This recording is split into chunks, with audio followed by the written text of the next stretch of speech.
convidar já para entrar aqui conosco o professor, né, doutor e mestre em Sociologia Política pela UFSC, o professor José Roberto Paludo, né, que já está aqui conosco no sistema da UFSC, que é Master em Políticas Públicas Aplicadas em Madrid, na Espanha. Tem graduação em História pela Juí, no Rio Grande do Sul. É professor do mestrado em Práticas Transculturais da Unifacvest, Laje, Santa Catarina, espero ter pronunciado correto. É coordenador do MBA de Inovação em Gestão Pública, a FASA, Santo Ângelo, Rio Grande do Sul, e membro do Conselho Curador da Fundação Perseu Abramo. É colaborador dos cursos de formação de dirigentes do CIT. O professor José Roberto Paludo foi convidado pela UFSC, né, pela coordenação do evento, para trazer uma perspectiva para este seminário sobre o presente e o futuro da educação pública catarinense em tempos de Covid-19. Seja bem-vindo, professor Paludo. Nós vamos ter, nesta fala, duas falas, né? Uma sua, logo depois a professora Maria Graça Bowman, que eu vou, após a sua fala, chamar. E então você tem em torno de 5 minutos, Paludo, para fazer uma apresentação, depois entra a professora Maria Graça e depois a gente vai abrir aí para os comentários e considerações. Então, queria agradecer muito você ter aceito o convite e deixo contigo, então, a palavra. Seja bem-vindo. Bom dia, Márcio. Bom dia a Caroline, a todos os que estão nos acompanhando. Para mim é uma satisfação, uma deferência ser convidado para participar desse seminário importante que a gente já vem acompanhando também o processo de organização desse seminário desde o seu início. Por conta do tempo também, eu quero ser bem objetivo aqui, né? Dizer que é uma satisfação poder estar dividindo uma mesa com intelectuais que são referência no campo da educação, como a professora Maria da Graça Bowman, que a gente tem estudado muita coisa das publicações dela, e é uma referência na educação. Outros que já passaram por esse seminário, outros que irão participar nas demais regiões, enfim, né? Eu pretendo aqui apresentar, nesse tempo, uma tese, pretendo me expor, inclusive, aqui para as críticas e considerações, né? E, portanto, gostaria de iniciar essa abordagem sobre os desafios da educação com uma pergunta, né? Que eu já ensaiei essa pergunta há alguns dias num seminário com os professores do SINT, do Sindicato dos Trabalhadores na Regional de Chapecó.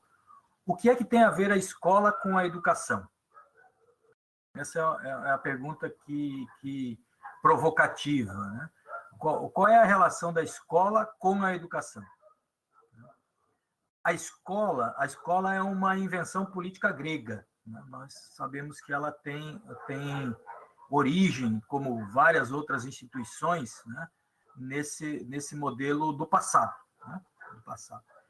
Mas ela é uma instituição subversiva. Segundo esses autores, Machelet e Simons, diz o seguinte: por que a escola e a escola pública é uma instituição subversiva? Porque, na tradição grega, a escola pública ela foi uma instituição que suspendeu a desigualdade social estrutural que havia naquela sociedade, naquele tempo, e ela democratizou o tempo livre. Ou seja, na escola, o espaço da escola permitia que filhos de escravo e filhos de cidadãos pudessem conviver e usufruir do tempo livre de forma democrática, de forma, né, comum. Portanto, ela foi uma instituição subversiva. E o modelo de escola daquela época era inspirado especialmente no hedonismo, preconizado aí pelo Epicuro, que é bastante conhecido, né? Cujo propósito da escola grega, da école, era educar, o propósito da educação era promover a liberdade e a felicidade, que são os princípios do hedonismo, a liberdade e a felicidade. Portanto, esse foi o motivo pelo qual as elites daquela época passaram a odiar a escola pública. Então, a escola pública é uma instituição subversiva que já lá nessa origem, pelo menos, né, ela é odiada desde o seu princípio. Qualquer semelhança com o momento atual não é mera coincidência, né? A manifestação do ódio à escola pública hoje, na nossa realidade, ela se configura no movimento chamado Escola Sem Partido. Porque a escola, mesmo não sendo a escola ideal que nós queremos, da escola pública, ela ameaça o status quo. Ela ameaça o status quo. Então, e aí essa ideia de relacionar isso, partidarizar esse processo, é uma estratégia de desmobilização, de deslegitimação e é uma manifestação de ódio contra a escola pública. Portanto, essa é a primeira referência que eu gostaria de trazer aqui, né, resgatando um pouco dessa memória do modelo de escola grega. Só que a escola da atualidade, ela não foi inspirada no modelo grego.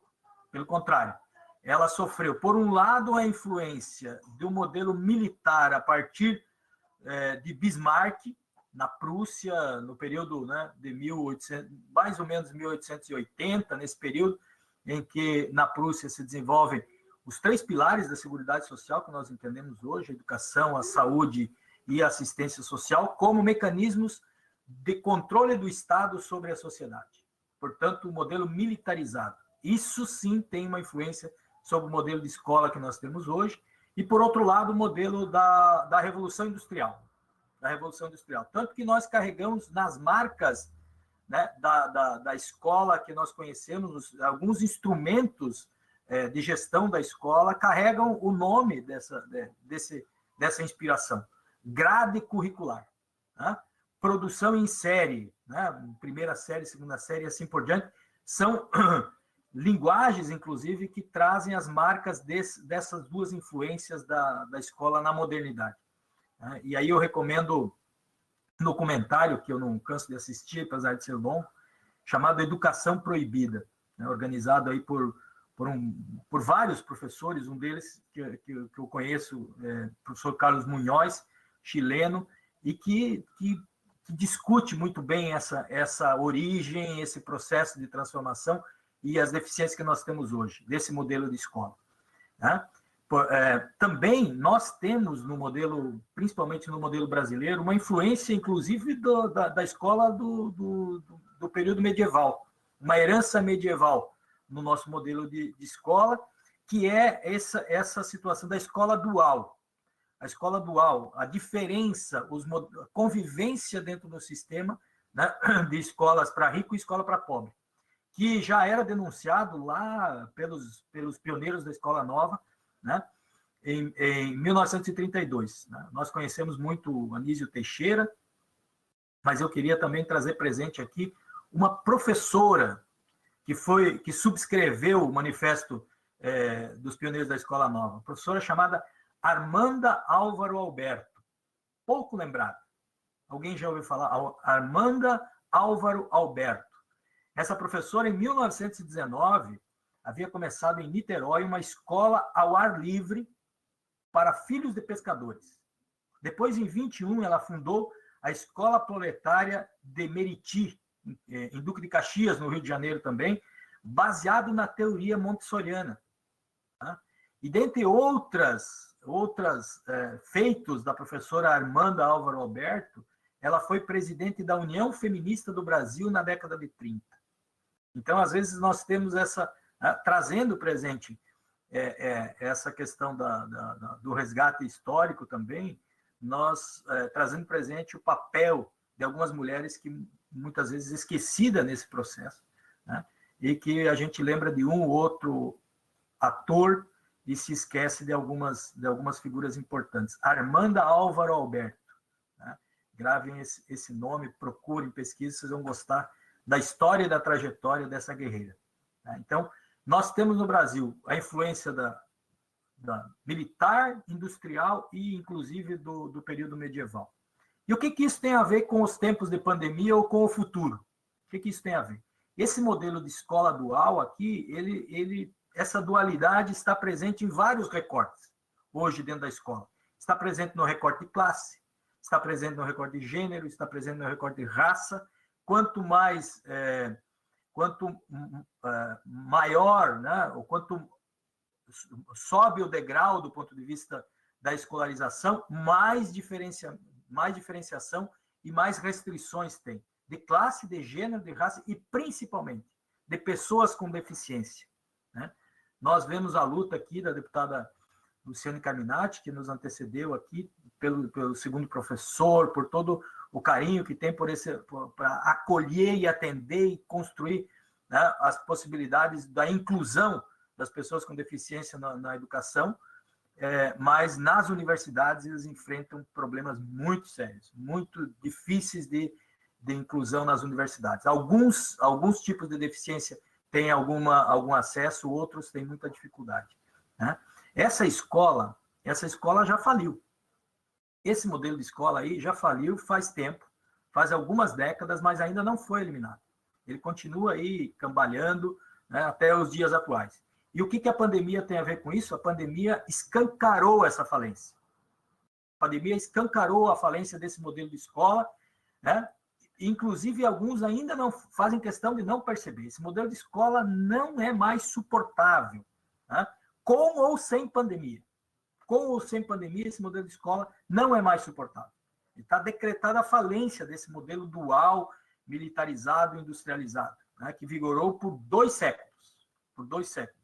Acho que a pandemia ela traz alguns sinais gritantes dessa falência. Primeiro deles, o adoecimento dos trabalhadores, tanto física como mentalmente. Né? Esse modelo não só explora a força de trabalho dos professores, dos educadores e educadoras, mas elimina física e mentalmente os seus operadores dessa escola. Não consegue suportar a pressão. Eu queria aqui compartilhar com vocês alguns dados de uma pesquisa que nós fizemos na pandemia, ano passado, com o Sindicato dos Professores, no mês de junho do ano passado, sobre as emoções sentidas em relação ao trabalho nesse tempo de pandemia. Eu não sei, Márcio, eu passei um arquivo, não sei se tem como mostrar na tela aqui, mas eu vou falando aqui alguns dados, por exemplo. Quais são as emoções que os professores... Foram mais de 1.600 respostas aqui. Os professores... A primeira emoção sentida na pandemia, pressão psicológica por produtividade. 887. Professores dos 1.000 e tantos, porque a resposta não é cumulativa. 887. Primeiro sentimento, primeira emoção. Pressão psicológica por produtividade. Segundo, ansiedade e insegurança psicológica. Então, redobra isso. 886. Esgotamento mental, síndrome de Burnout, 740. Medo de errar, 599. Solidão, 264. Se sentir culpado por estar trabalhando em casa, né? 234. E aí, confiança, 76. Satisfação, 52. E prestígio ou competência, 50. Veja que essa é a doença e o sofrimento dos trabalhadores na educação. Né? Quem já trabalhou doente ao longo da sua trajetória, não só durante a pandemia? 92% dos professores já foram trabalhar doente. Por qual motivo? Para não atrasar o conteúdo, 27,5%.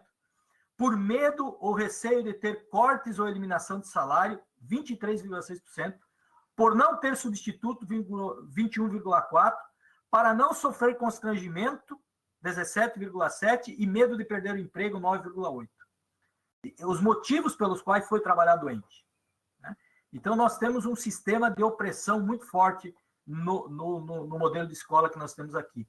As morbidades adquiridas, que tipo de morbidade tem relação, né, que o professor considera que tem a relação com o trabalho docente? Saúde mental, de 1.295 respostas, 803 dizem que morbidades de saúde mental têm a ver com o trabalho docente.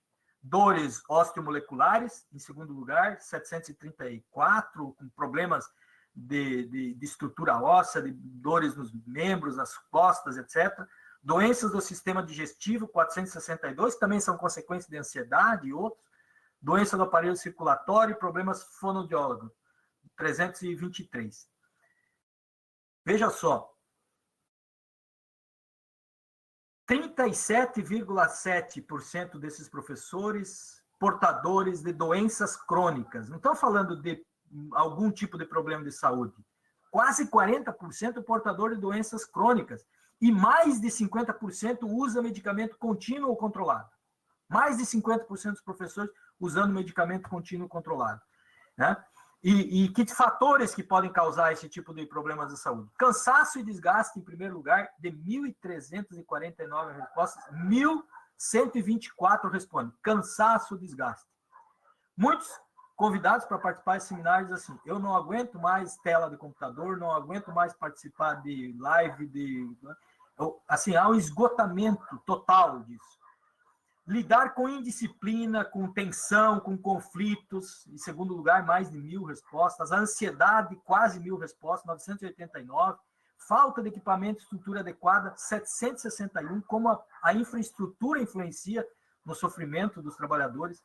Lidar com tensões e conflitos com dirigentes das escolas e os seus superiores, 698. Lidar com tensões e conflitos com os pais e decepções ou remorso. Então, são doenças do mundo do trabalho. Né? Nós temos aqui, recentemente, o SAFA, que muita gente conhece, junto com o Nelson da Silva, o Christian Dunker, Neoliberalismo como Gestão do Sofrimento Psíquico. Um livro publicado ano passado diz o seguinte, que os liberais clássicos viam o sofrimento dos trabalhadores como um obstáculo para a produção.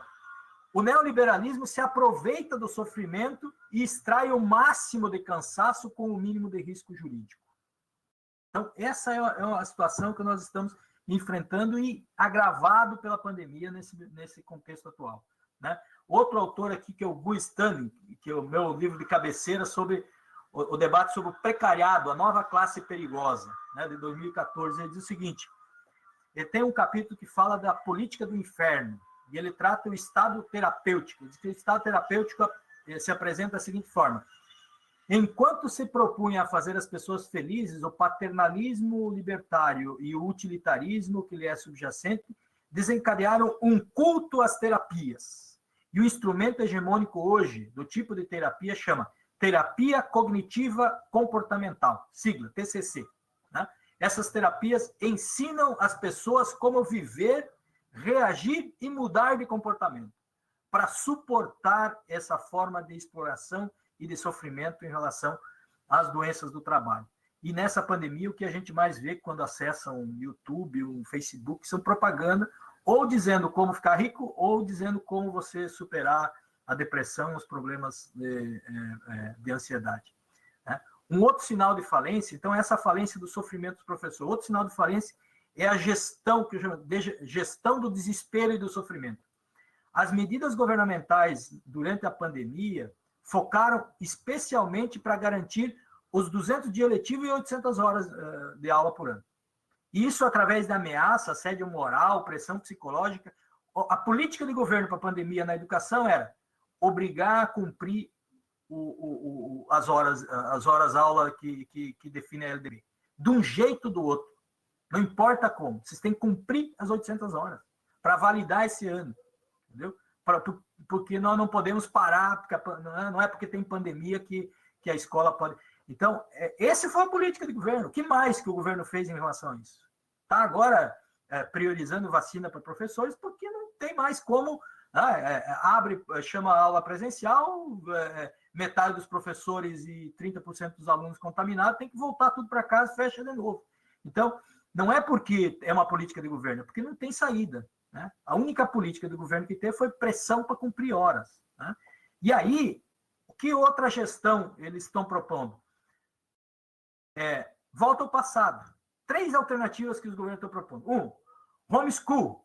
Homeschool é um modelo de escola medieval.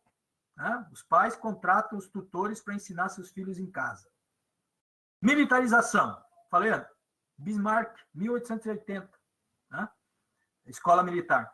Ensino médio industrial, né? O novo ensino médio, a reforma do ensino médio, o modelo industrial. Né? Então, são as alternativas do passado e as piores alternativas. Outro sinal de falência. As famílias não dão mais conta dos filhos, né? Desistem de educar, pressionam a escola para retomar presencialmente o quanto antes para ter um alívio. Tá? É um sinal de falência. Está gritando na nossa sociedade. As crianças e adolescentes atuais, a geração IGEM, não é geração Y, eles não gostam de ser chamados de geração Y. Lá nos anos 80, 90, havia a geração X, depois, no final dos anos 90 para 2000, a geração milenária, né, da virada do milênio, e a atual geração é IGEM, geração internet. Né? Geração internet. Esse livro aqui é muito interessante, que é uma publicação recente também, professora Jean Twing, e faz uma análise de 4 gerações, né? Faz uma análise comparativa de 4 gerações.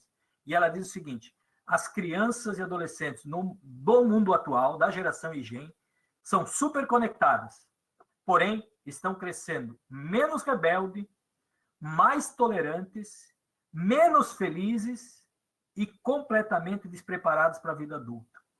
Então, essa situação que nós enfrentamos aqui também é um grito de falência do modelo de escola que nós vivemos. Né? E, diante disso, o que propomos? Em primeiro lugar, definir um propósito da educação que queremos, da escola que queremos, da educação que queremos, para construir um modelo de escola coerente com esse propósito. Tá? Por isso que eu falei que eu defender aqui uma tese, o meu propósito é resgatar a educação, a raiz, a educação dos gregos. Né? Uma educação para libertar e para ser feliz. Educar para a liberdade e para a felicidade. Né? Do Epicúrio, dos hedonistas. Educar para a liberdade e para a felicidade e suspender as desigualdades. Democratizar o tempo livre. Veja que não é tão complexo, mas é um propósito potente. E para isso, né, o que fazer para isso? Então, do ponto de vista das organizações, dos trabalhadores no campo sindical, em primeiro lugar, defender a vida, a existência e a saúde dos trabalhadores. Os educadores estão ameaçados, física e emocionalmente. Se continuar assim, seremos mortos ou aniquilados, ou inválidos, né? Se continuar nesse modelo de pressão. Portanto, nesse momento, não há nenhuma bandeira mais urgente do que a saúde dos educadores. Mas é necessário entender a saúde como a ponta do iceberg, como a consequência de um conjunto sistêmico que traz desde a má remuneração, que causa insegurança, ansiedade, né? A falta de infraestrutura nas escolas, além de tudo, causa morbidades diversas, né? A gestão da educação, baseada nesse modelo ultrapassado de comando e controle, né? Enfim, várias outras situações que geram sofrimento e que têm como consequência a doença e o aniquilamento dos trabalhadores na educação. Portanto, essa deve ser a bandeira principal no momento atual para pensar uma escola diferente. As universidades, por exemplo, proporcionar um novo projeto de educação para toda a vida. As universidades com as escolas. Tá? Educação para toda a vida. Quem trabalha com educação tem que estar sempre atualizado, precisa estar sempre preparando, precisa ter tempo para se preparar. Portanto, o que existe hoje, que se chama formação continuada, é uma aberração. Não é formação e nem é continuada, de modo geral. Né? São raras exceções que têm programas decentes de formação continuada. E esse papel as universidades podem proporcionar à educação como um todo, os níveis de escolarização que estão abaixo da universidade. Né? E do campo do conhecimento, por exemplo, 2 questões que precisam ser centrais e transversais no campo da educação. A ação comunicativa, bem do jeito que o Habermas mesmo define. Ação comunicativa, lidar com a realidade virtual sem compreender mediação, diálogo, interação e busca de consenso, nós vamos ter problema. Nós não conseguimos sobreviver com essa pressão do mundo virtual se não trabalhar a questão da ação comunicativa como indispensável de modo geral. Não é uma disciplina, ela é transversal. A visão holística é outra coisa. O ecocentrismo, o pensamento relacional, a articulação do todo e acabar com a pedagogia da fragmentação são desafios agora no tempo da pandemia e se essa pandemia passar, não tiver outras, etc., eu acho que essa tendência tende a ter continuidade. Né? Proporcionar aos estudantes. A escola precisa proporcionar aos estudantes hoje um manual de sobrevivência no mundo líquido. um manual de sobrevivência nessa contemporaneidade líquida, de mudanças cada vez mais rápidas, de incerteza, complexidade, ambiguidades. Como aprender a lidar com a principal ferramenta de trabalho dos crianças e adolescentes, que se chama smartphone.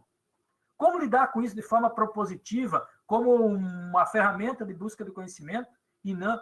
Se a gente proibir, perdemos. Entendeu? Não, essa é a ferramenta, temos que lidar com ela, aprender a usar de forma adequada, proporcionar contato humano. Essa fragilidade das crianças é porque grande parte delas não tem contato, relacionamento presencial. Mesmo sem pandemia, já não tinha. E a questão da humanização traz presente também a possibilidade, a volta de acreditar no futuro, acreditar que é possível, né? Ter utopias, né? Que nós podemos fazer melhor, etc. Isso é necessário para a sobrevivência. Portanto, construir utopias para viver mais feliz e viver mais livre. E para encerrar, gostaria de citar aqui o meu professor amigo José Pacheco, né? Esse livro, Aprender em Comunidade, ele escreve várias cartas para educadores que já se foram, porque ele diz que os vivos já não escutam, então ele está escrevendo carta para os mortos, mas um parágrafo ele diz o seguinte: mas tenho motivos para ser esperançoso. De uma escola agonizante, eu vejo emergir práticas protagonizadas por educadores que compreenderam que escolas não são edifícios. Congratulo-me com a iniciativa de universidades que se assumem como multidiversidades e desenvolvem estudos em torno do conceito de comunidades de aprendizagem.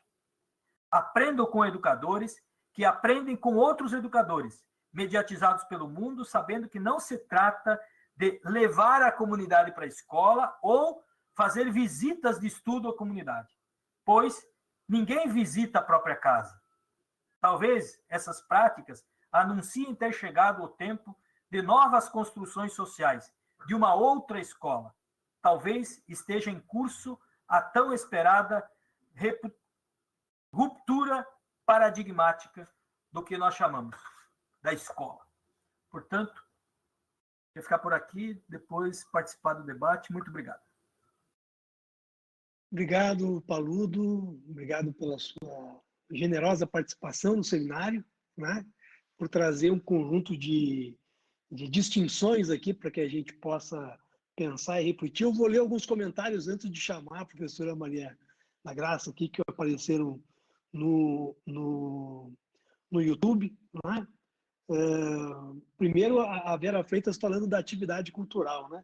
A cultura aquece nossos corações e enriquece as nossas vidas com o belo, que é a diversidade, né? Muito bonita a fala da Vera, né? Que graça a história do Natanael, diz a Denise. A Isabela Camini fala: as mulheres sempre foram invisibilizadas na educação, citando a referência que você trouxe, né? A Rita de Cássia: verdade, estamos sendo abaladas e abalados em todas as nossas emoções. Diz ela que já falhou doente, né? Parabéns por sua fala, por trazer este tema. A Simone comenta que há uma falta de cuidado com as professoras e professores, de reconhecimento e de valorização profissional. Um país que não coloca a educação em primeiro lugar é um país sem propósitos, né? A ideia de que a educação tenha que ter propósito. A Rita traz de novo: na pandemia, atender as famílias pelo WhatsApp, às vezes, não tem horário específico, não tem hora, não tem dia, há um certo abuso aqui na relação. A Simone: tem amigos e amigas, professoras e professores, estão em sérios problemas psicológicos. Ótima a colocação, Paludo. Ninguém fala desse assunto, ou não tem falado. A Ivete Vargas agradece, Paludo, sua palestra, que está sendo muito elucidativa e reflexiva, né? E as dicas de leitura e pesquisa são interessantíssimas. A Tânia Gomes dá aplausos à sua fala. O Vitor Marques: muito importante esses elementos. A lógica do individualismo e produtividade excessiva são parte da ideologia dominante atual. Acredito que apenas uma mudança radical, ideológica, traria algo efetivo. A Simone conclui, Paludo: acha que a sociedade... Ela faz uma pergunta, depois você pode trabalhar. Se você acha que a sociedade, em geral, se envolve como deveria na cobrança de uma escolha, de uma melhora na educação em todos os sentidos, o que sugere para estreitar as relações com a educação e sociedade. A formação continuada está fragilizada. A Isabela Camille depois pede que a gente elenque a bibliografia que você trouxe aqui, né? Depois eu vou pegar contigo para a gente fazer. A Isabela Camille também está ajudando aqui na sistematização dos seminários, né? É bom registrar isso, Isabela, gratidão por você estar aqui. E a Luzia Aberton fala: Paludo, você fez uma fala magnífica, conseguiu articular os problemas que sofremos com possíveis saídas. Então, Paludo, gratidão por você estar aqui, você fica conosco aqui no território oculto da sala, né? E eu vou chamar agora para fazer a segunda metade deste painel a professora Maria Graça Bowman, que acredito, atua no planejamento da educação da Universidade Federal no Rio Grande do Sul, o doutor em educação pela Pontifícia Universidade Católica do Rio de Janeiro, pós-doutor em educação pelo Instituto de Educação da Universidade de Lisboa, pós-doutor em educação pelo Instituto de Educação da Universidade Lusófona de Humanidades e Tecnologias de Lisboa, dedica-se atualmente na Universidade do Sul de Santa Catarina à investigação e docência na área de educação, com ênfase em educação brasileira nos temas de educação superior, universidade e políticas de formação de professores e professoras, alfabetização e letramento, políticas de educação no Brasil e na América Latina, financiamento da educação e remuneração de professoras e professores de escolas públicas de educação básica de Santa Catarina, educação e movimentos sociais. Atua também como docente, pesquisadora no quadro permanente, tempo integral, do programa de pós-graduação em educação na Universidade Sul de Santa Catarina, Unisul. Então, professora, seja bem-vinda. Convido a professora para ligar a câmera. Você já está conosco aqui.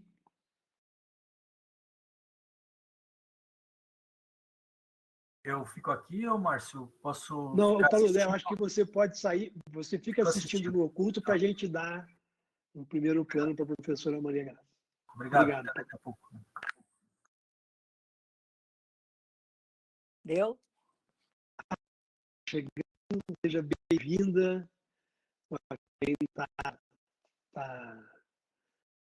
Vamos lá.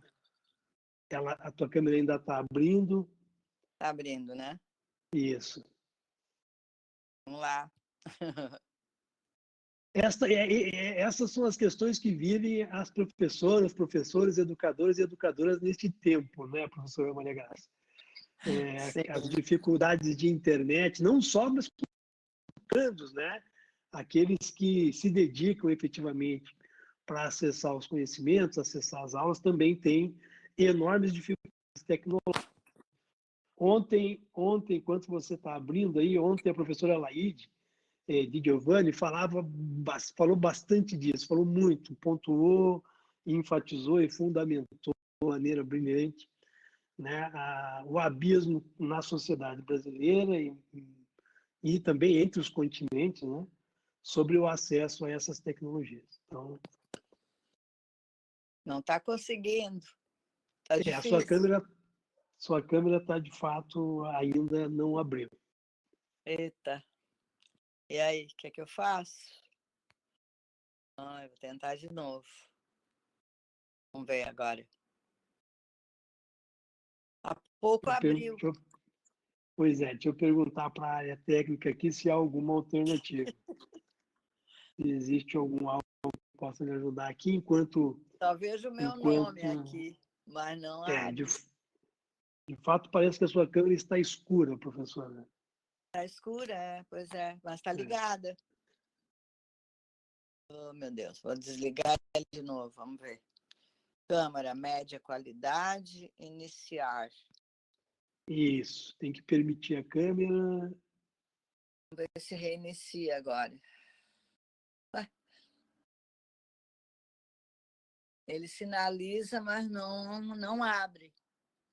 Diz aqui, a área técnica que aparece um aviso no navegador que você tem que autorizar. Você está no celular, professora, ou no computador? Estou no celular. Bom, por acaso eu também hoje estou no celular e ele é um pouquinho mais complexo. Deixa que eu tentar, queria... eu tentar no notebook, será? Vamos ver. Mas aí como é que eu faço agora? Notebook, peraí só um instantinho, deixa eu abrir o notebook. Enquanto a professora... o notebook é melhor. Enquanto a professora vai abrindo aí, vai tentando... Né, eu vou fazer alguns comentários aqui. Sim. Sobre a fala do professor Paludo, na verdade é muito interessante esse fato, esse fenômeno que está ocorrendo aqui, para quem está nos assistindo, nós temos 47 pessoas agora aqui assistindo o seminário, evidencia na experiência aqui do seminário essas dificuldades que a educação, né, brasileira e mundial tem vivido com o advento do uso da tecnologia, né? Por mais que a gente apresente a necessidade de utilizar a tecnologia para dar conta deste momento, ainda há um abismo muito grande sobre o acesso, sobre equipamento, sobre disponibilidade de tecnologia e também sobre prática, né? A gente apanha bastante aqui na utilização das tecnologias para dar conta, né? Eu queria, enquanto a professora Maria da Graça está tentando aqui, eu queria convidar, então, para fazer alguns comentários aqui conosco, né? A professora Sandra, professora Maria Graça, o que eu queria pedir a você? Se puder, só tenta com a câmera, né? E vai tentando a câmera e só deixa o seu som no mudo. E eu vou pedir para a professora Sandra, a professora Sandra, da UFSC, para fazer alguns comentários aqui, enquanto a gente resolve o problema da câmera da professora Maria Graça, sobre a primeira fala do Paludo. Professora Sandra, você está conosco aqui na sala? Já estou, Márcio. Bom dia. Então, seja bem-vinda aqui, professora Sandra. Né? Deixo contigo, então, aqui a palavra. Eu vou sair um pouquinho, Sandra, para ficar melhor a visualização, mas eu estou aqui a hora que você me chama, eu vou ver aqui a Maria Graça para ajudar. Obrigada, Márcio. Bom dia a você, bom dia, Núbia, bom dia, professora Maria da Graça, bom dia, professor Paludo. Muito bom estar aqui no seminário mais uma vez. Professora Graça, fique aí tranquila, se não ligar a câmera, a gente, infelizmente, vai ficar apenas com a sua voz. Mas vamos torcer para dar certo, né? Professora que tem uma grande contribuição. Bom, eu vou dialogando com o professor Paludo, então, professor Paludo, prazer em conhecê-lo.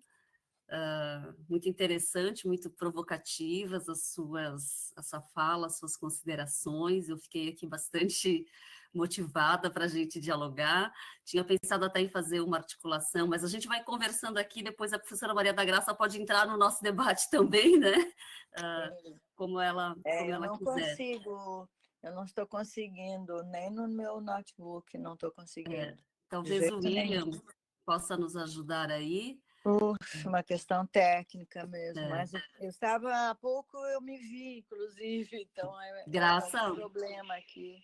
Graça, você está com o microfone ligado? Sim, desculpe. Então, se você puder silenciar, obrigada.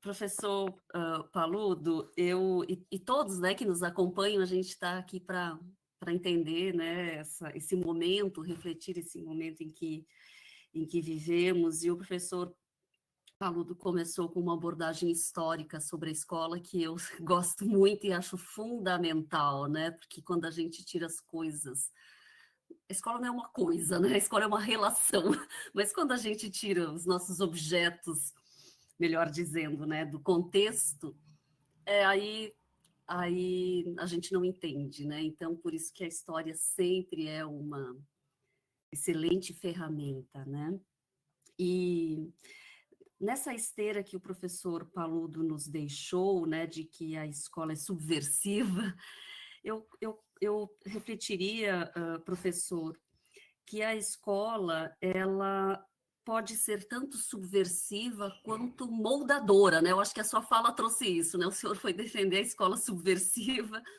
mas ao mesmo tempo você falou, né, da escola como aquela que molda, no sentido bem ruim mesmo desse termo, né?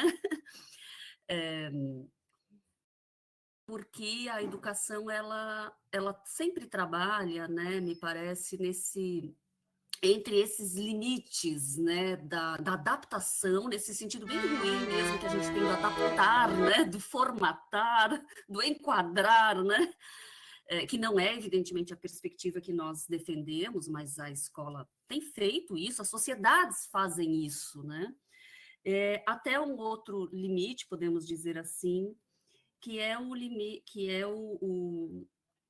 a ideia de formar para criar, para transformar, né, para subverter, né?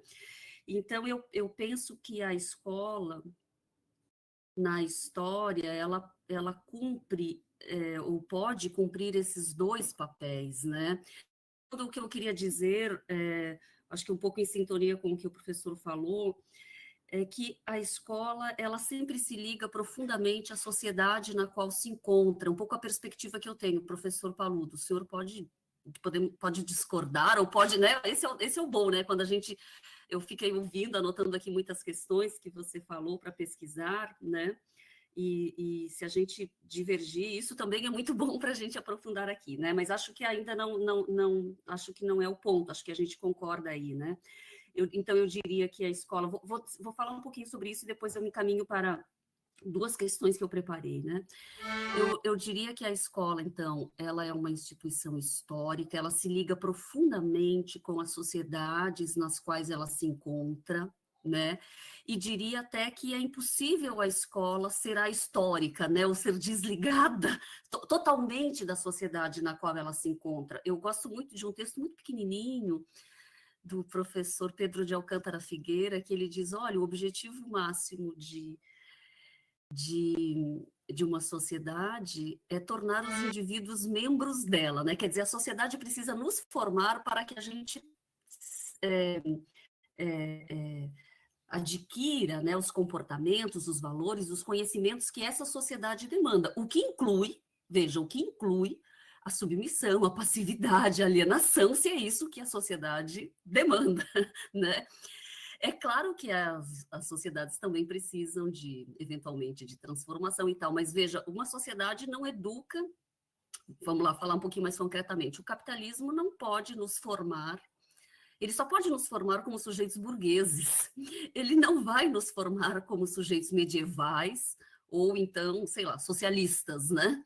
Ainda que, veja, quando eu digo que a sociedade, a escola, né, é histórica na sociedade, o que eu não quero dizer de forma alguma que não há contradição, que a escola não possa servir a propósitos opostos a essa sociedade, porque senão nós trabalharíamos numa perspectiva exatamente ahistórica, né? Então, a gente entende que as sociedades são contraditórias, têm forças opostas dentro dessa sociedade, e essas forças opostas e contraditórias também se fazem presentes dentro da escola, por isso que a escola pode ser, como o professor dizia, né, subversiva ou moldadora, né? Bom, isso é muito importante, né? Porque também é evidente que a escola, como o professor Paludo colocou, né, ela vai se transformando não só entre as sociedades, mas dentro de uma mesma sociedade, né? O que é a escola, por mais que a escola burguesa preserve, né, seja uma instituição que tantos dizem mudou muito pouco desde o início do capitalismo, também não é verdade que não existam mudanças e que a escola seja absolutamente a mesma, né? Também há mudanças na própria escola burguesa, ela vai sofrendo transformações. Então, a gente precisa ficar muito atento, porque a gente tem visto aí o capital se apropriar das pautas dos trabalhadores, né? Agora vamos falar em ensino crítico, formar para o coletivo, coisas que historicamente, né, a esquerda falou, e aí o capitalismo começa a se apropriar de forma deturpada, evidentemente, né. Bom, eu disse isso para pensar um pouco, porque eu achei muito interessante, professor Paludo, esses dados que você trouxe, e essa era uma primeira questão até que eu queria solicitar. O senhor falou aí dessa pesquisa que foi feita com professores. Os dados são muito ricos, eu até queria pedir para o senhor falar um pouco mais, não sei se eu perdi na sua exposição, mas acho que o senhor foi sintético mesmo, né, pelo tempo, mas se pudesse falar um pouquinho mais como foi feito, com quantos professores, né, ia trazer, é muito interessante, porque você foi falando desse adoecimento docente, né,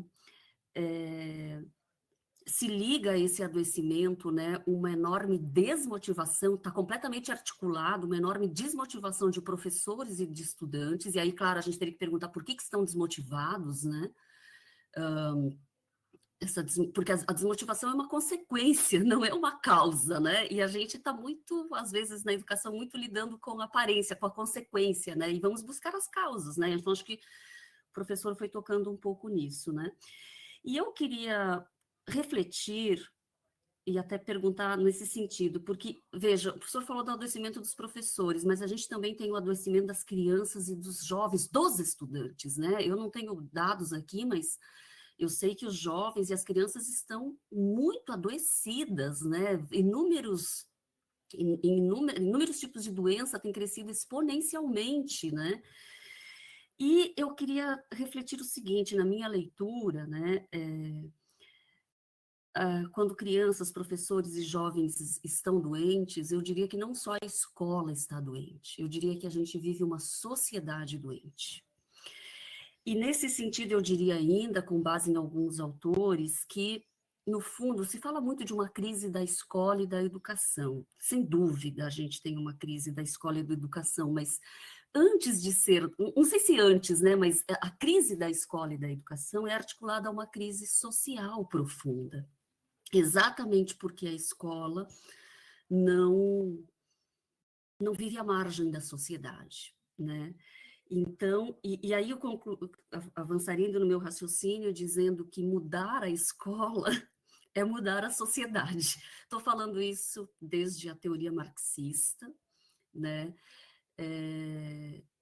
Porque, veja, nesse entendimento, a educação vem da nossa base material. É claro que a educação também é capaz de transformar, evidentemente, a base material, né? Mas partindo do pressuposto de que a materialidade, né, as relações, né, não as relações que são extremamente complexas, né, elas que nos educam, mudar a nossa educação é mudar a sociedade. Então, eu quero dizer que o nosso trabalho é muito profundo, né, é de mudar a escola, mas é de ligar a escola com o fora da escola, né, mudar a sociedade como um todo, né. Então, eu queria pedir também para o professor Paludo que pudesse comentar um pouco mais. Eu teria muitas outras questões, viu, Márcio? Mas acho que eu já me alonguei, eu deixo para uma segunda parte, até peço desculpas por ter me alongado tanto, mas é que é muito provocador, eu tinha aqui mais um conjunto de coisas, mas eu deixo para depois, para garantir o espaço de fala dos palestrantes. Depois a gente continua, professor. Então, foram essas duas questões aí, sobre a pesquisa e sobre essa relação escola e sociedade, que eu queria que o professor Paludo pudesse comentar um pouco. Obrigada. Obrigado, Sandra. Antes do Paludo responder, a gente perdendo contato com a professora Maria da Graça, estamos tentando retomar aqui, então, de maneira que eu agradeço muito, Sandra, que a gente tenha aproveitado esse tempo para você fazer considerações. O Paludo inicia a fala dele dizendo, vou assumir riscos aqui. Então, ele já começa nesse território, né? Eu acho que foi muito provocativa, né, a fala do Paludo. Você traz os elementos dessa provocação nos teus comentários. Então, eu vou deixar com o Paludo. Paludo, você fica à vontade. Vamos aproveitar aqui esse tempo, então, para esse diálogo.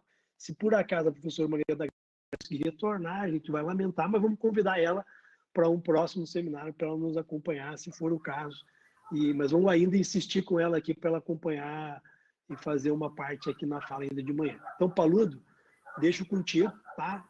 Vou tirar a minha câmera e volto. Vamos usar a câmera como instrumento aqui de controle de tempo, ok? Tá bom. Fique à vontade, Paludo.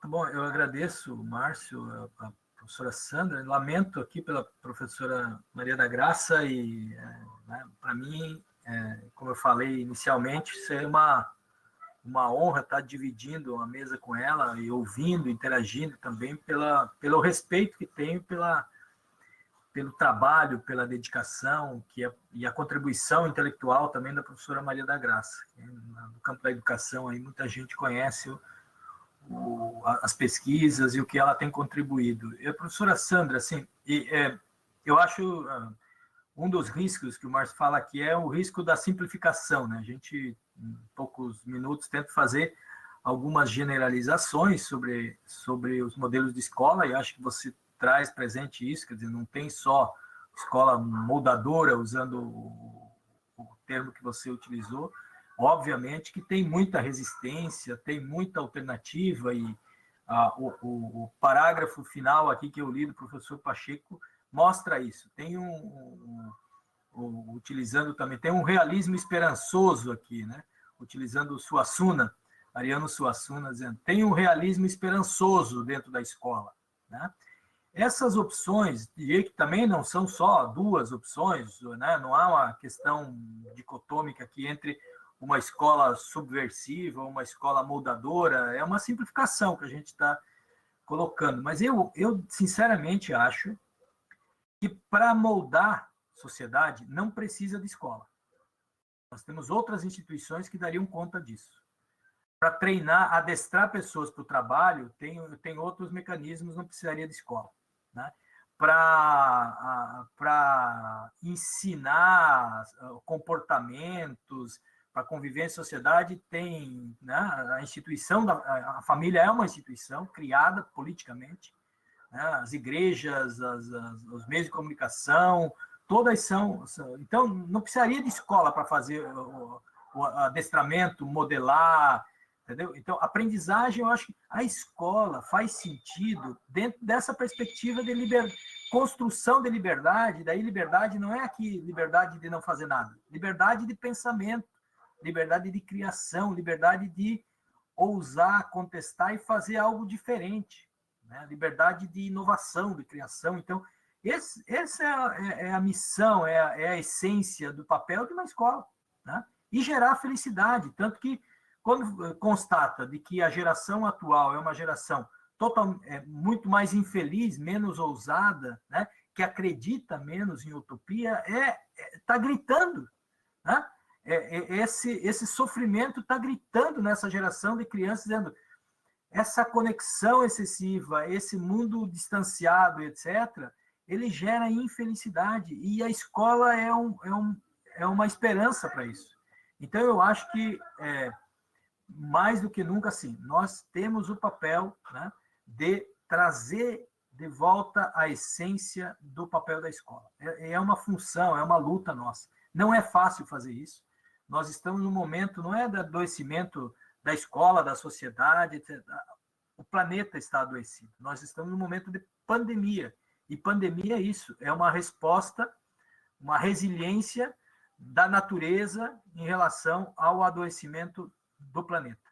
Então, a gente precisa tomar consciência disso e aproveitar esse momento para também resgatar outras questões, como, por exemplo, esse papel da escola, como o seu papel, a sua essência de ser uma instituição subversiva, que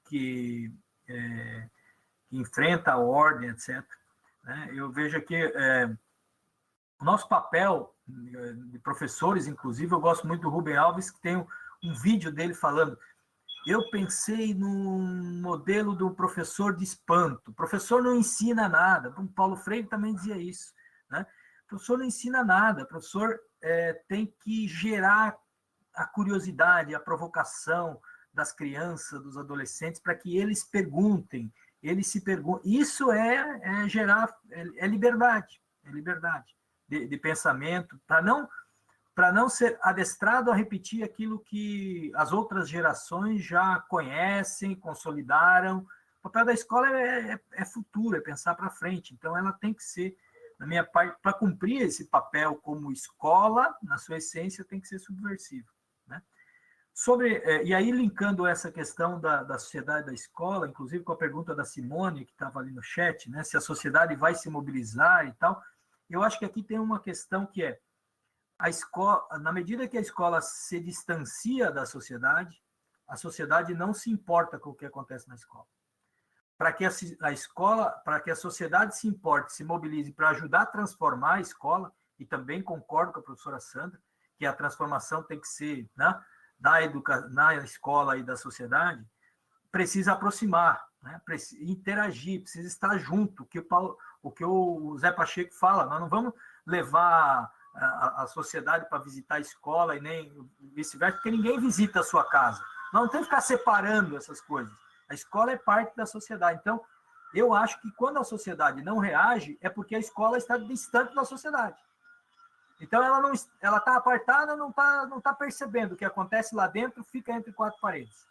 Então, esse distanciamento também é o que leva à zona de conforto, né, da sociedade, que muitos acham, bom, os filhos estão na escola, estão protegidos e o que acontece lá dentro não é da minha conta. Então, por isso que não há envolvimento, por isso que não há indignação, né?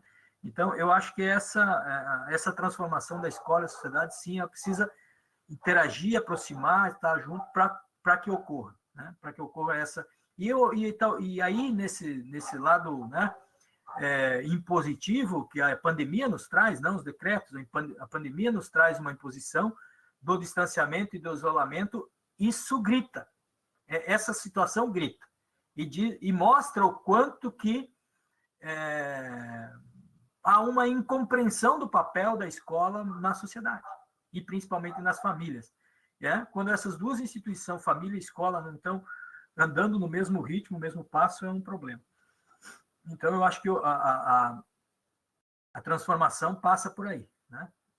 E, professora Sandra, sobre a pesquisa, essa pesquisa foi organizada pelo CINT, está aqui nos acompanhando a professora Luzia Alberton, que está se recuperando de um tratamento de saúde, ela que é secretária de saúde dos Sindicatos dos Trabalhadores em Educação de Santa Catarina, se licenciou, agora o professor Evandro Arcadroli assumiu temporariamente a secretaria, e ela que provocou, né, nos chamou também, junto com o professor Fabrício, principalmente o professor Douglas Kovaleski, no primeiro momento, depois junto com o professor Fabrício Menegon, da Universidade Federal, aí da Saúde e do Trabalho, né, e nós organizamos uma pesquisa que foi feita virtual, nós fizemos um questionário no Google Forms, divulgamos nas redes sociais, a articulação da rede do CINT também divulgou amplamente, ficou em aberto 2 semanas, teve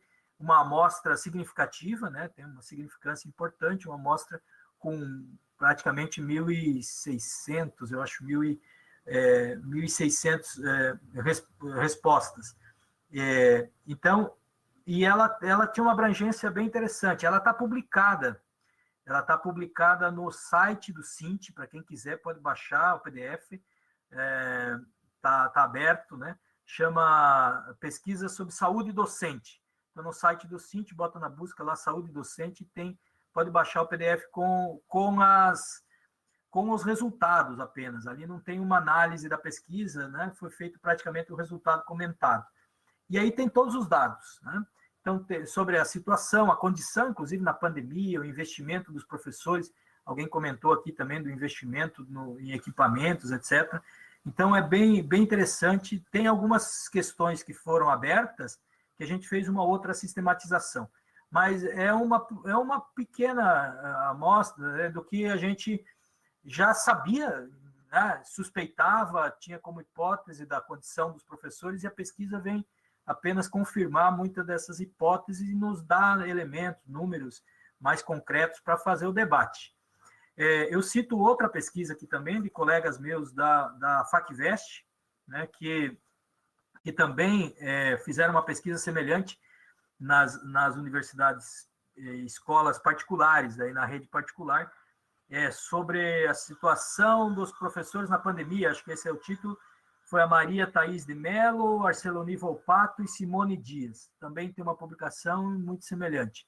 Então, temos dados, deve ter outros levantamentos sobre essa situação da pandemia. O que eu digo que esses são apenas dados exploratórios, provocativos, que a gente precisa aprofundar, e eu acho que a universidade, né, tem muito que contribuir nesse sentido, tem muita gente buscando temas para fazer esse debate. Então, ficou à disposição também para dialogar sobre isso, professora Sandra. Márcio, já aproveitando, né, para agradecer aí as interações que você falou anteriormente, a Simone eu já respondi ela aqui, agradeço, né, a professora Cássia também, que está sempre presente nesse processo de debate do Cinti também, como dirigente, a Isabela, que eu não conheço pessoalmente, mas estive conversando sobre ela esse final de semana, né, com a Lúcia. Todo o pessoal fala da Isabela, fala da Lúcia. A Lúcia é nossa amiga de longa data, né? Lúcia Camini, dirigente sindical, liderança política, foi nossa liderança no Rio Grande do Sul, e a Isabela está aqui, uma alegria saber que estamos próximos aí. Já citei a Luzia, o Vitor, a Michele, a Tânia, a Ivete, enfim, agradeço a todos os que estão presentes aí e também os que interagiram no chat aí. Márcio, fico à disposição, não sei, uma pena aqui, a professora Maria da Graça, não sei se ela vai ainda voltar, senão... Vai. Paludo, eu queria convidar, você pode ficar aqui conosco, eu queria convidar a professora Graça, ela não está conseguindo ligar a câmera, certo? Mas ela te ouviu a tua fala aqui. Eu queria convidar a professora Maria da Graça para tecer um conjunto de comentários, então, né, desta fala, porque nós estamos já com o tempo, logo depois a gente tem, a partir de 11h30, né, 11, um pouquinho mais, um pouquinho menos, vamos ter a fala da CONAP, mas eu queria ver se a professora Maria da Graça pode entrar. A professora Maria da Graça está na sala ou não? Oi, Márcio. Não, ela não está na sala, ela não conseguiu retornar. Ah, que pena.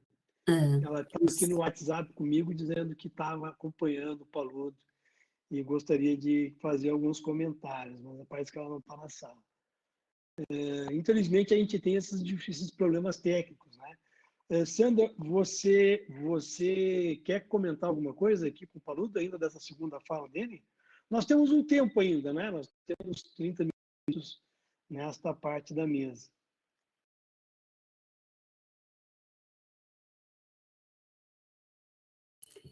sim, Márcio. Bom, mais uma vez aqui, né? Na verdade, a gente pode dar preferência para as questões do bate-papo lá do chat, né? Se houverem. De toda forma, professor Paludo, vamos aproveitar aqui, né, esse tempo que temos e esperar que a gente possa ouvir a professora Maria da Graça em outro seminário, né, que sem dúvida teria muitas contribuições, uma figura histórica, né, das lutas por educação em Santa Catarina e no Brasil, e também uma grande intelectual. Então, num próximo seminário a gente vai ouvi-la, né. Professor Paludo, eu queria agora dialogar sobre uma das questões que antes eu fiquei assim, me contive, né, por causa do tempo, que tem a ver com a escola nova, a pedagogia nova que o senhor citou, e que eu acho importante a gente conversar. Eu tenho uma compreensão, não sei se a gente tem divergências aqui, né, mas aí a gente vai esclarecendo, porque às vezes a gente usa termos, né? A gente pensa igual, mas os termos podem nos atrapalhar, eu penso que é o caso. Mas, enfim, você falou da escola nova, pedagogia nova, né? Eu concordo muito com você no sentido de que a escola que nós temos, ela precisa de uma transformação profunda, né? Eu tenho plena concordância com isso e eu penso ainda que, como falei antes, essa transformação profunda na escola é possível de forma articulada com a transformação na sociedade, né? Eu diria, estou aqui também pensando muito em quem nos assiste, né? Em quem nos escuta, né? Eu diria que a escola atual cumpre uma função, estou dizendo isso a partir do professor Luiz Carlos de Freitas, que a escola cumpre uma função de exclusão e de subordinação, né? portanto, veja, ela não é a função que nós queremos, mas ela cumpre uma função. Então, é claro que não é a escola que... a escola é um dos espaços de educação. Como diz o Mesaros, né? Ela é a ponta do iceberg, né? O processo educativo é muito mais amplo, então não é que só a escola nos educa, isso é um equívoco. Nós nos educamos em muitos espaços. Mas a escola tem papéis específicos. Eu diria que um deles, historicamente, a socialização do conhecimento, por isso que depois eu volto para a escola nova. Mas veja que, às vezes, historicamente, essas funções, esses papéis, esses termos não são muito bons, né? Mas a gente vai se entendendo, né?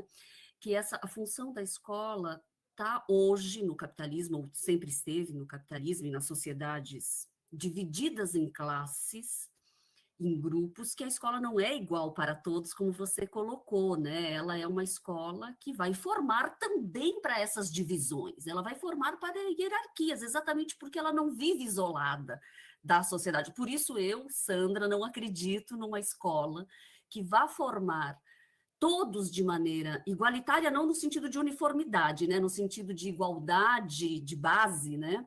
Numa sociedade dividida em classes. Isso, para mim, é o idealismo educacional. A escola vai formar para a igualdade, para a diversidade, para o respeito, quando a nossa sociedade for assim. Isso falando, evidentemente, em termos massivos, né? Não estou falando que uma escola aqui, outra acolá, não possa formar para isso, mas estamos falando da instituição como um todo, em termos sociais, só para quem nos acompanha ficar claro, né? Então, sem dúvida, muitas experiências de escola riquíssimas por esse Brasil afora, né? Certamente nós conhecemos muitas delas. Então, isso é possível, como diz o próprio Freitas, né? A escola, Freitas e Saviani, agora não me recordo bem, a escola, ela consegue formar para a superação, para a transformação, quando ela se articula forças que levam nessa direção. Ou seja, quando professores atuam nessa direção, quando a comunidade escolar vai nessa direção, mas são casos pontuais, né? E não o conjunto da instituição escolar. Então, a escola forma hoje, para terminar essa parte, né? Ela forma para a subordinação e para a exclusão.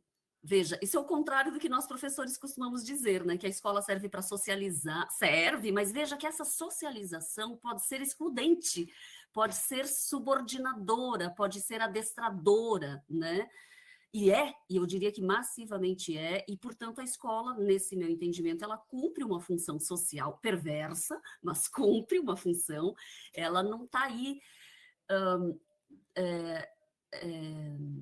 se a escola não cumprisse nenhuma função, nenhum papel, ela teria desaparecido, né? Então, esse papel pode ser o contrário daquilo que a gente gostaria, que a gente espera, né?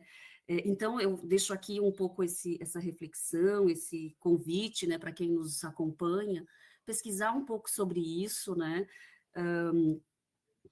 no sentido da gente fugir do mundo das aparências, né, porque, de fato, o mundo das aparências, ele é muito enganador, né? Então, o que, de fato, que socialização é essa que a escola está fazendo? Muito bem. Agora, eu entro na questão da escola nova, que o professor tocou, e com isso já fecho. Professor Paludo, o meu entendimento é que a escola nova, ou escola novismo, na verdade, ele é um conjunto de vertentes, né, muito amplo, muito variado, de pedagogias burguesas, né, até complicado, né, um tema muito vasto esse,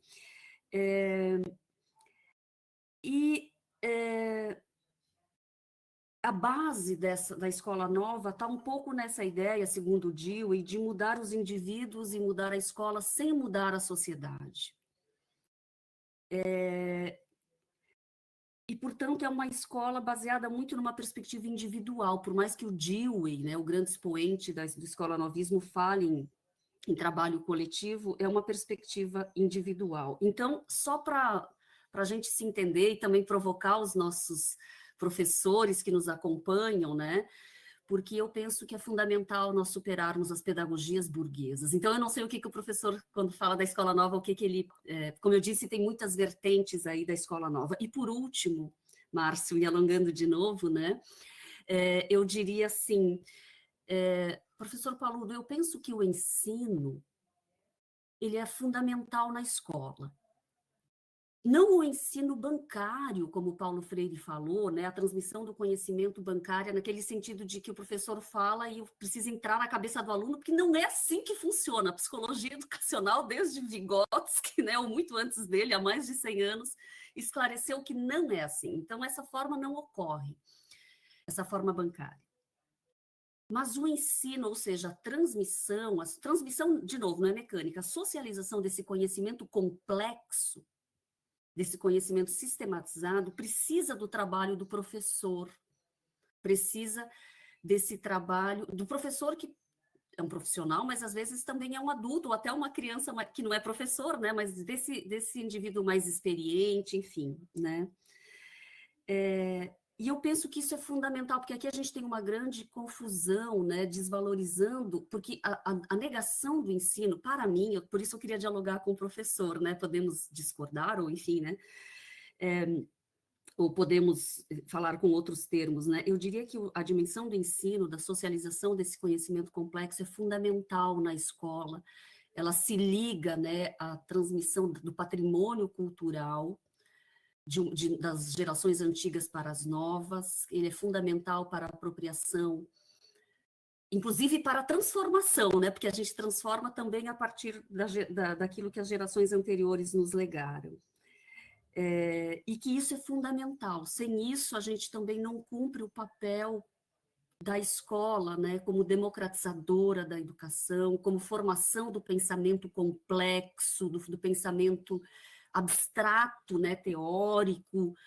Então, eu queria, assim, pontuar isso com o senhor, né, para que a gente pudesse refletir junto aí com os nossos ouvintes. Desculpa ter me alongado, agradeço muito as suas colocações, muito provocativas, muito importantes, e sem dúvida, né, a gente precisa transformar a escola enormemente, porque ela é uma instituição que os estudantes detestam. Só mais uma questão, viu, Márcio? Eu fiz pesquisa com jovens, e os jovens dizem assim, a escola é morte, a escola é demasiado branca, a escola aqui é uma prisão. Então, eu estou plenamente de acordo com você, professor, que nós precisamos transformar essa escola. Muito. Sandra, queria te agradecer assim e dizer o seguinte, eu estou com a professora Maria da Graça, já está conosco na sala. Eu combinei com ela o seguinte encaminhamento. Ela vai entrar agora, Paulo, ela não vai conseguir, talvez não consiga ligar a câmera, como não conseguiu. A professora Maria da Graça pode tentar já ligar aí, e a câmera da Maria da Graça entrar na sala. Eu combinei com ela o seguinte, que ela vai tecer alguns comentários aqui, falar um pouquinho, né, Paulo, para não perder a oportunidade também de estabelecer aqui uma conexão, ela te acompanhou, né?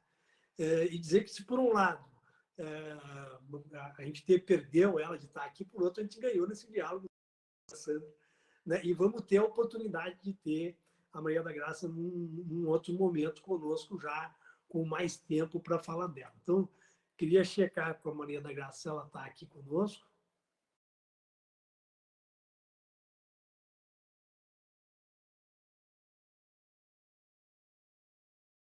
Opa! Opa, agora sim, então, Maria da Graça,